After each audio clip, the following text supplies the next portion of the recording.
Bonjour à tous, dans ce très court vidéo, je vais vous parler des petites options dans le Sketcher, dans l'atelier esquisse, qui se trouve en haut à gauche.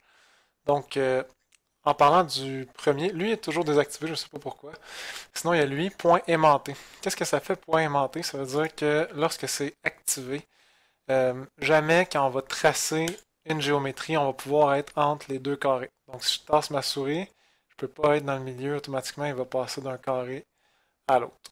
Ça va être la même chose lorsque je vais vouloir déplacer un élément. Donc, si j'essaie de déplacer ma ligne, automatiquement, elle va être aimantée sur les autres lignes de la grille.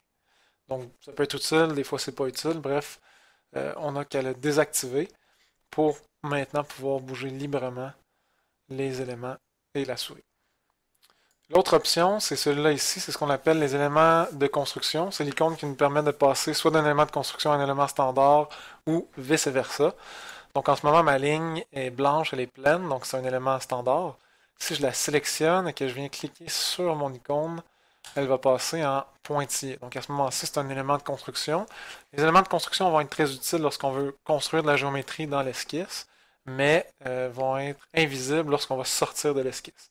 Donc si je fais un exemple, en ce moment j'ai un rectangle et une droite en construction. Lorsque je vais sortir, je vais seulement voir mon rectangle parce que ma droite est en construction.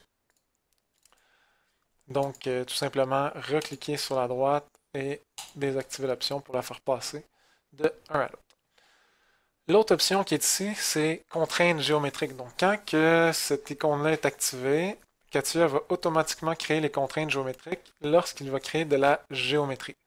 Par exemple, si je viens faire un rectangle, je débute mon rectangle, je le termine, automatiquement, j'ai VH, VH, j'ai même des dimensions qui sont créées.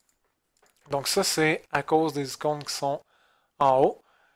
Donc par exemple, cette icône-là, contrainte géométrique, si je la désactive, et celle-là aussi, contrainte dimensionnelle, je peux la désactiver. En réalité, c'est celle-là ici. Donc je désactive les deux. Lorsque je vais venir créer mon rectangle, mais là, à ce moment-ci, on n'a plus de contraintes ni géométriques, ni dimensionnelles.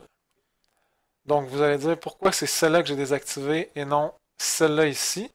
En réalité, la vraie différence, c'est que contrainte dimensionnelle automatique va venir créer des contraintes dimensionnelles, le nom le dit, pour des formes standards. Donc, à chaque fois qu'on va venir faire, par exemple, un cercle, la contrainte vient d'apparaître, le rectangle, des choses comme ça, les contraintes dimensionnelles vont être créées automatiquement.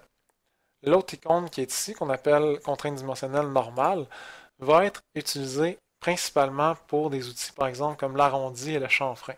Donc, si je clique sur arrondi et que je viens faire un arrondi ici, automatiquement, CATIA va me sortir la contrainte dimensionnelle. Même si cette icône-là est désactivée, parce que c'est celle-là ici qui est activée et qui est reliée à ce genre de contrainte-là. Si je le désactive maintenant et que je fais un nouveau arrondi, un nouveau rayon, à ce moment-ci, la contrainte ne sera pas créée.